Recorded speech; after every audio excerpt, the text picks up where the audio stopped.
Hi, everybody. Thank you for watching. Thank you for subscribing and liking and commenting. I appreciate all of you.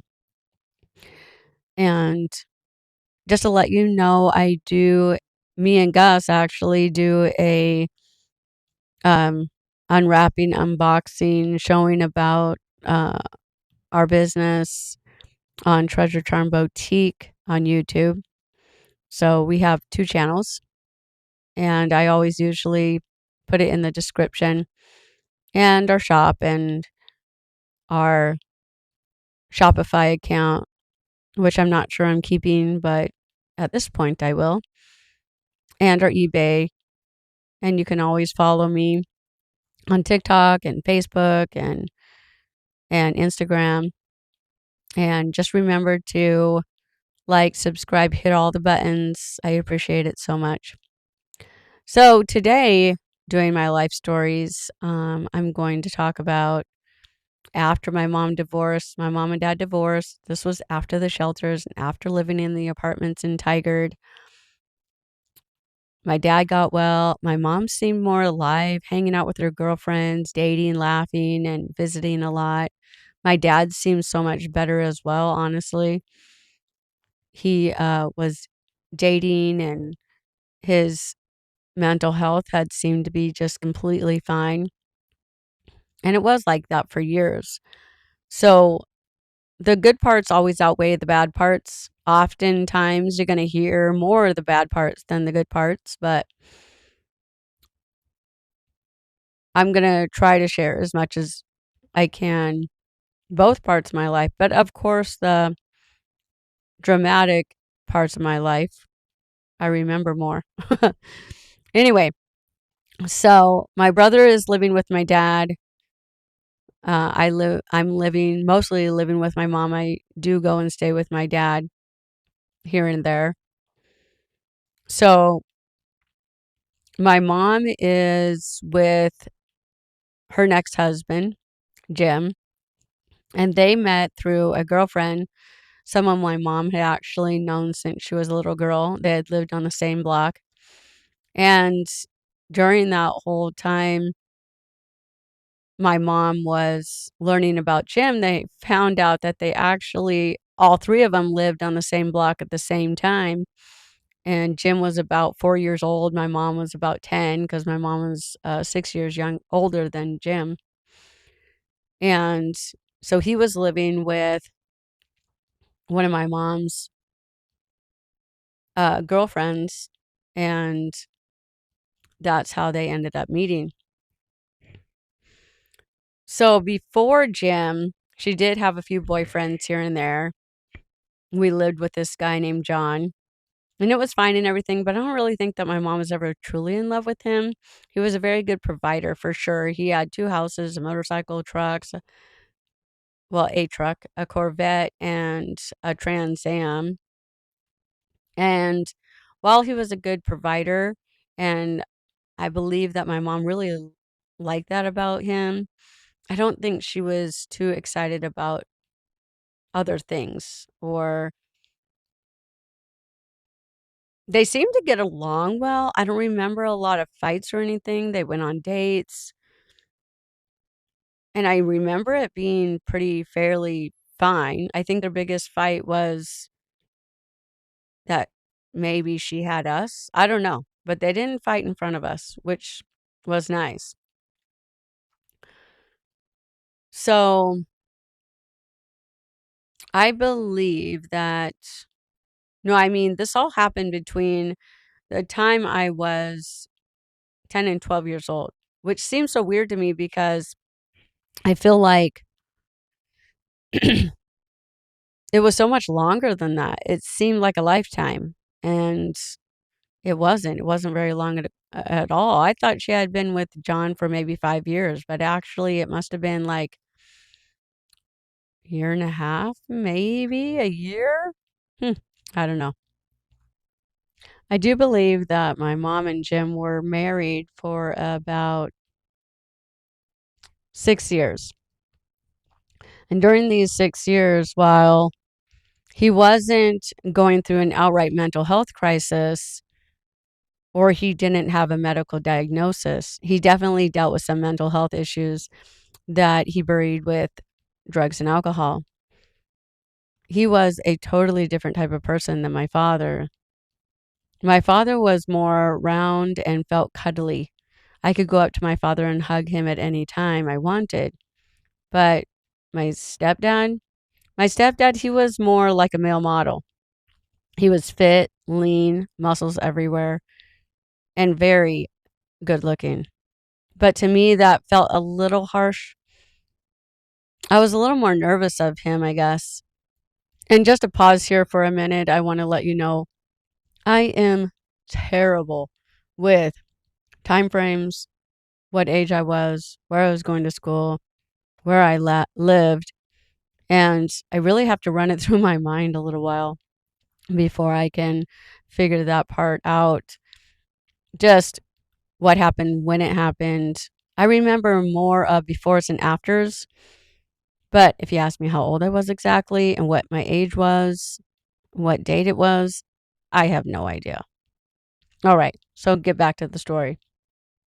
There was a beginning of life with Jim when we lived with this gypsy lady, I believe that's what she even called herself. Anyway, she was very hippie and I thought she was so cool.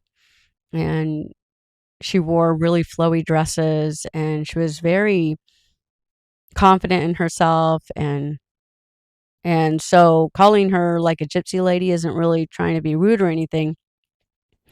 She was like that and called herself that. So anyway, she like sold jewelry and she sold antiques. That's where my mom and I found out how to um, do antiques and how to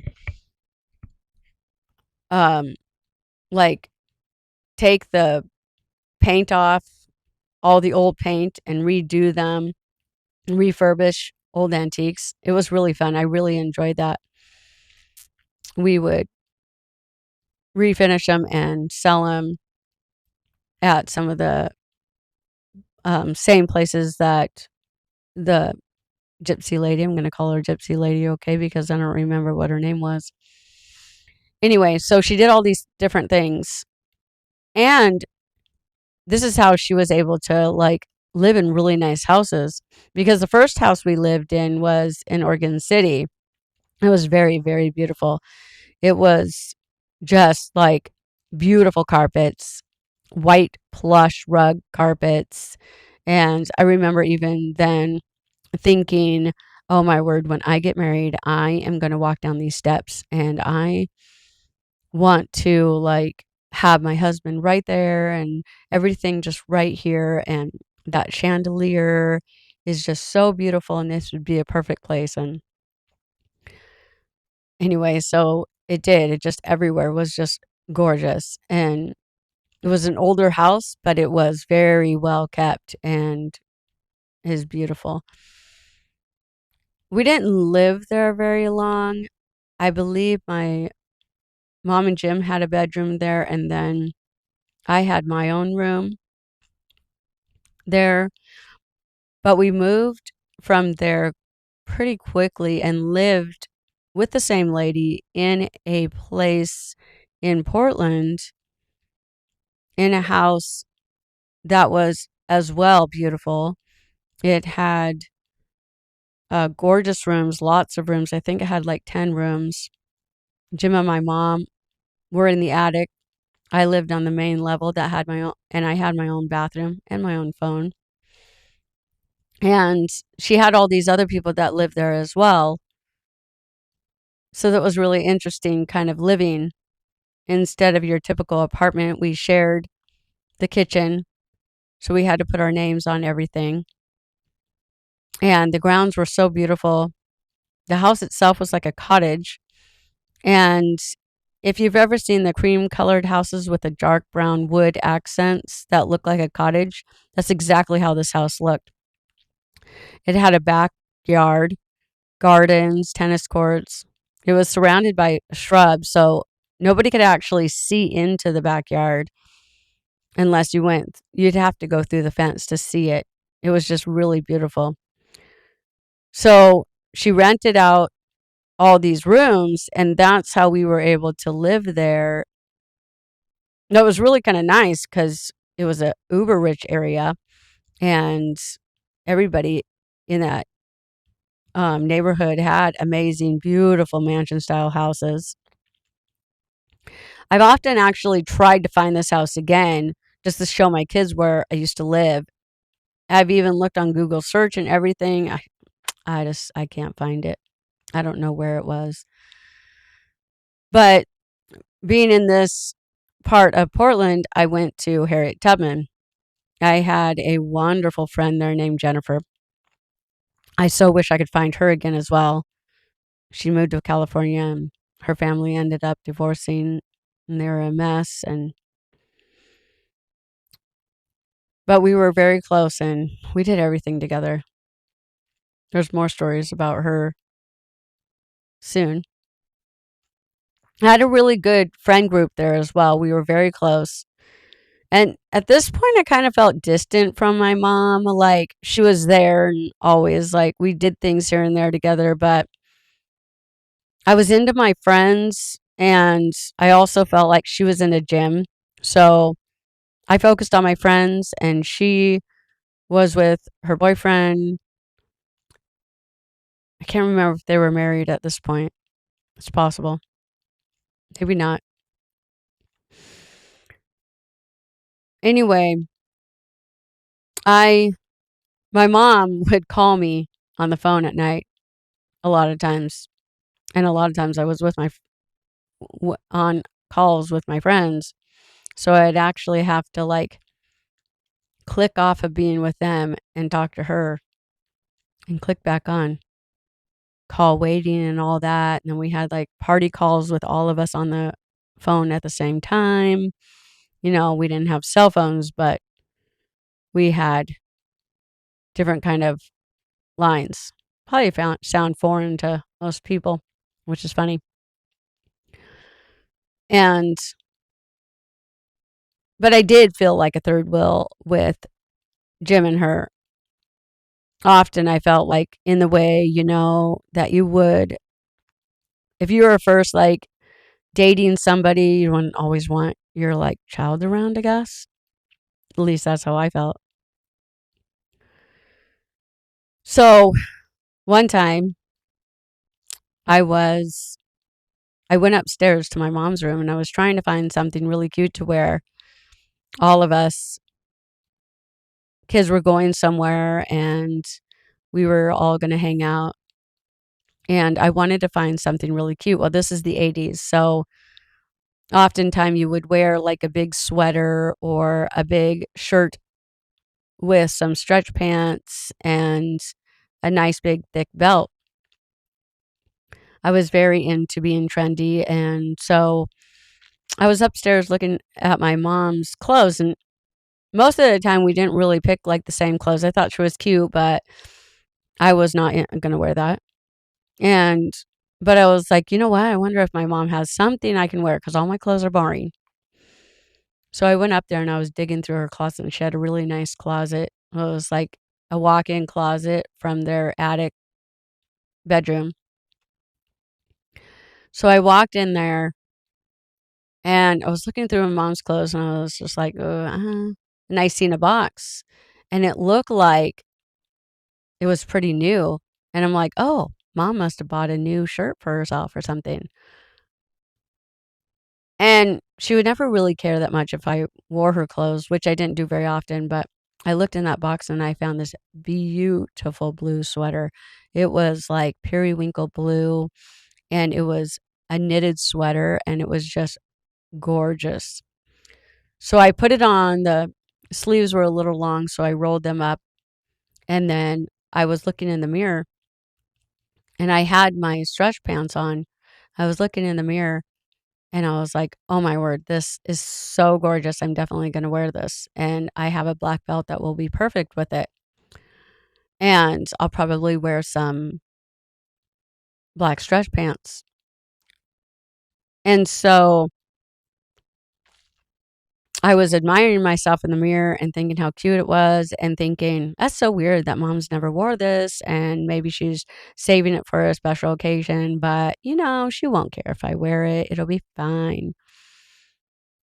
Well, then all of a sudden, I hear this loud voice behind me, mad loud voice. Jim walks up there and says, "What are you doing in here?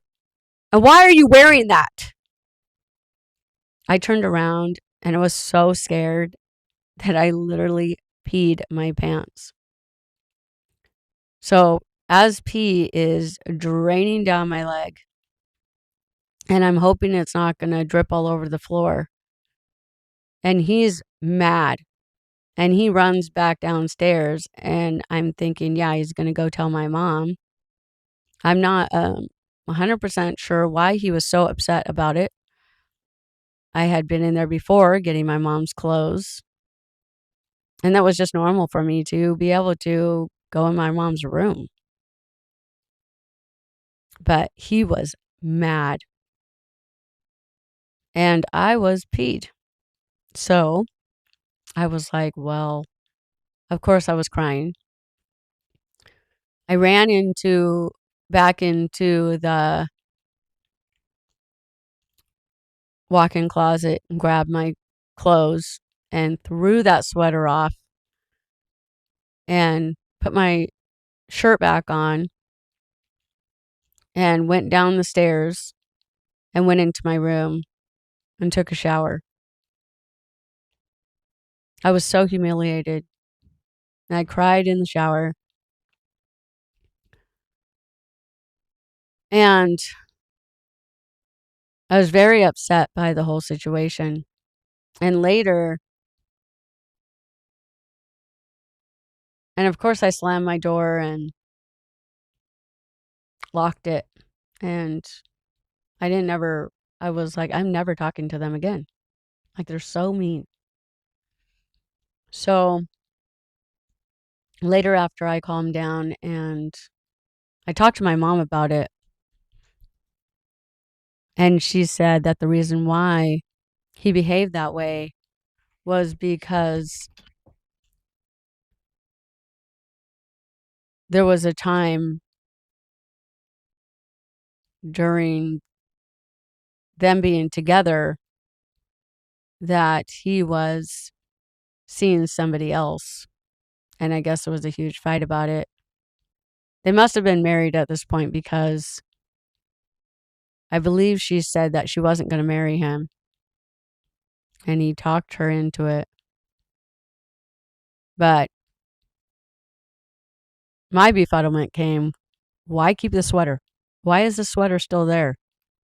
How does that make sense? Burn it, throw it away, whatever you're going to do. But why keep it in your closet? And I realized later that anger that he had it didn't have anything to do with me. It had to do with the fact of what he did and how he was angry at himself. And then he's seen me there, standing there in front of the mirror with that sweater on that she had given him, I guess. Didn't even know it was a female sweater. I mean, a male sweater. I didn't even know it was meant for Jim. But regardless,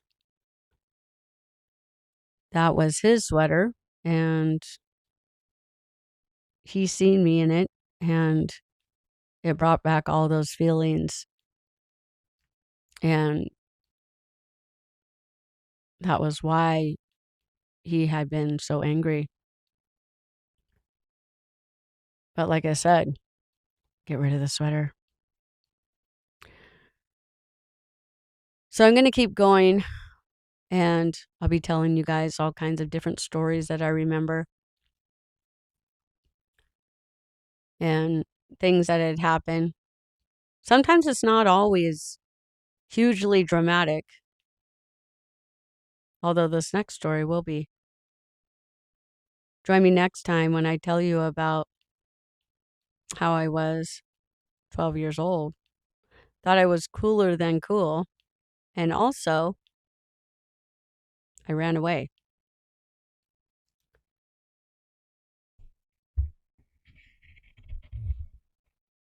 Man, I was 12 when I ran away.